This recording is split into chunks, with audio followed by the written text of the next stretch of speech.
അഹമ്മദാബാദ് വിമാനാപകടത്തിൽ മരിച്ച പത്തനംതിട്ട പുല്ലാട് സ്വദേശിനി രഞ്ജിത ജി നായരുടെ ഭൗതികദേഹം ജന്മനാട്ടിലെത്തിച്ചു. പുല്ലാട് ശ്രീ വിവേകാനന്ദ ഹൈസ്കൂളിൽ ഭൗതികദേഹം പൊതുദർശനത്തിന് വെച്ചപ്പോൾ നാട് ഒന്നടങ്കം രഞ്ജിതയ്ക്ക് യാത്രാമൊഴിയേകി. വൈകിട്ട് 4:30 വീട്ടുവളപ്പിലാണ് സംസ്കാരം.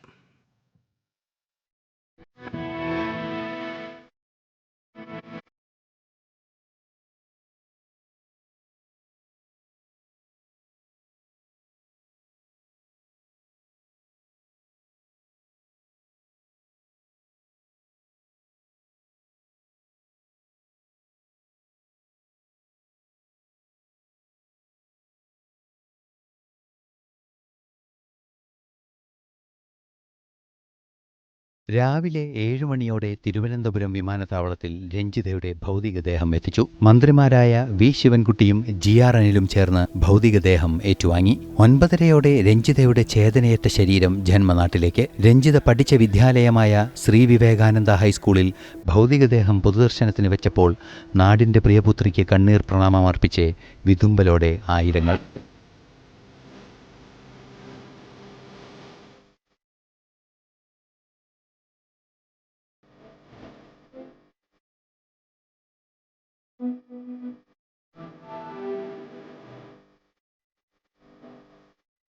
സംസ്ഥാന സർക്കാരിനു വേണ്ടി മന്ത്രി VN വാസവൻ അന്തിമോപചാരമർപ്പിച്ചു. ഇപ്പോൾ ഇവിടെ സംസ്ഥാന ഗവൺമെൻറ്റിന് വേണ്ടിയുള്ള ആദരാഞ്ജലി അർപ്പിക്കാൻ വേണ്ടിയാണ് ഞാൻ എത്തിച്ചേർന്നത്.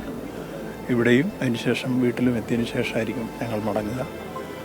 ഏറെ വേദനയോടെ ദുഃഖത്തോടെ രഞ്ജിതയ്ക്ക് എല്ലാവിധ ആദരാഞ്ജലിയും അർപ്പിക്കുന്നു. ഈ വിഷമത്തിൽ, ഈ നാടിൻ്റെ ദുഃഖത്തിൽ സംസ്ഥാന ഗവൺമെൻറ്റും പങ്കുചേരുന്നു. ഈ വിഷയവുമായി ബന്ധപ്പെട്ട് തുടർന്നുള്ള എല്ലാ കാര്യങ്ങളും കേന്ദ്ര സംസ്ഥാന ഗവൺമെൻറ്റുകളും ബന്ധപ്പെട്ട വ്യോമസേനയും എല്ലാം ചേർന്ന് ഭാവി കാര്യങ്ങളെല്ലാം കൈകാര്യം ചെയ്യുന്നു.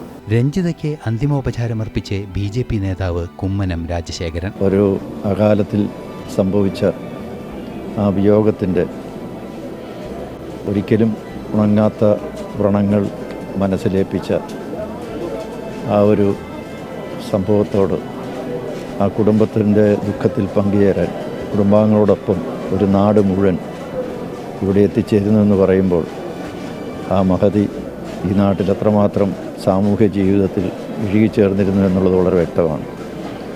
ആ ഓർമ്മകൾക്ക് മുന്നിൽ സസ്നേഹമായ ആദരവോടുകൂടിയ പൂപ്പുകയിൽ നമസ്കാരം, പ്രണാമം. സാമൂഹ്യ സാംസ്കാരിക രാഷ്ട്രീയ മേഖലകളിലെ വിവിധ വ്യക്തിത്വങ്ങൾ അന്തിമോപചാരമർപ്പിച്ചു. ഗതാഗത ക്രമീകരണങ്ങൾക്കായി പ്രദേശത്തെ 2 സ്കൂളുകൾക്ക് ജില്ലാ കളക്ടർ അവധി പ്രഖ്യാപിച്ചിരുന്നു. രഞ്ജിതയുടെ പൊതുദർശനം നടക്കുന്ന സമയം ദുഃഖസൂചകമായി പ്രദേശത്തെ കടകൾ, വ്യാപാരികൾ അടച്ചിട്ടു. വിലാപയാത്രയായി ഭൗതികദേഹം വീട്ടിലെത്തിച്ച് വൈകിട്ട് 4:30യോടെ വീട്ടുവളപ്പിൽ സംസ്കരിക്കും.